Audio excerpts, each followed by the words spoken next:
जय गणेश जी महाराज। जय चौथ माता। आप सब कैसे हो? अच्छे हो ना? अच्छे ही रहना। तो आज हम कहानी कहने जा रहे हैं तिल चौथ की। तो जरूर सुने और हमारे चैनल को लाइक सब्सक्राइब कमेंट जरूर करें। तो कहानी आरंभ करते हैं, सुनो। किसी शहर में एक सेठ सेठानी रहते थे। उनके कोई भी संतान नहीं थी। इससे दोनों जने बहुत दुखी रहते थे। एक बार सेठानी ने पड़ोसन कि स्त्रियों को तिल चौथ का व्रत करते देखते हुए देखा तो पूछा, आप किस व्रत को कर रही है? इसके करने से क्या लाभ होता है? औरतें बोली, ये चौथ माता का व्रत है। इसके करने से धन वैभव पुत्र सुहाग आदि सब कुछ प्राप्त होता है। घर में सुख शांति का वास होता है। तब सेठानी बोली, यदि मेरे पुत्र हो जाए तो मैं चौथ माता का व्रत करके 1.25 किलो का तिल कुट्टा चढ़ाऊंगी। बाद में वह गर्भवती हो गई, तब भी भोग नहीं लगाया और चौथ माता से बोली कि हे चौथ माता, यदि मेरे पुत्र हो जाए तो मैं 2.5 किलो का तिल कुट्टा चढ़ाऊंगी। गौरी पुत्र गणेश और चौथ माता की कृपा से उनके पुत्र रत्न की प्राप्ति हुई पर उनसे तिल कुट्टे का भोग नहीं लगाया। फिर जब वह लड़का बड़ा हुआ तो सेठानी बोली कि इस लड़के का विवाह हो जाए तो 5.25 किलो का तिल कुट्टा चढ़ाऊंगी। भगवान गजानन वह तिल चौथ माता की कृपा से और मेहरबानी से उनके पुत्र की सगाई अच्छे कुल की कन्या से हो गई और लगन भी हो गया। मंडप में जब फेरे होने लगे, लेकिन भाग्यवश सेठानी फिर से चौथ माता के तिल कुट्टा का भोग लगाना भूल गई। तब चौथ माता व गणेश जी उस पर क्रोधित हुए।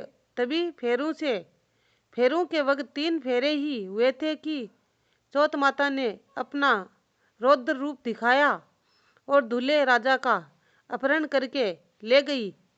गांव के बाहर पीपल के पेड़ पर छिपा दिया। सब लोग चकित रह गए कि दूल्हे राजा आखिर गए कहाँ चले गए। कुछ दिन बाद वह लड़की गणगौर पूजने पहुँचते हुए जाते उस पेड़ के पास से निकली तो पेड़ पर बैठा दूल्हा बना हुआ लड़का बोला, आओ आओ मेरी अधपर्णी नार आओ। तो वह भागी हुई अपने घर गई और बोली और अपनी माता को सब घटना कह सुनाई। यह समाचार सुनते ही सभी परिवार जन वहां पहुंचे और देखा कि ये तो वही जवाई राजा है जिसने हमारी बिटिया से 3 फेरे ही खाए थे और उसी स्वरूप में पीपल पर बैठे हैं। तो सभी ने पूछा, आप इतने दिनों से यहाँ क्यों बैठे हो? इसका क्या कारण है? जवाई राजा बोले, मैं तो यहाँ चौथ माता के गिरवी बैठा हूँ। मेरी माता से जाकर कहो कि वह मेरे जन्म से लेकर अभी तक के बोले हुए सारे तिलकुट्टे का भोग लगाकर चौथ माता से प्रार्थना करके क्षमा याचना करके जिससे मुझे छुटकारा मिले। तब लड़के की सास ने अपनी समधन को जाकर सारा हाल सुनाया। तब दोनों समधनों ने 1.25 मण तिलकुट्टा गणपति व भगवान गणपति और चौथ माता जी को पूजन करके भोग अर्पित करके क्षमा याचना की। तो चौथ माता ने प्रसन्न होकर दूल्हे राजा को वहां से लाकर बैठा दिया।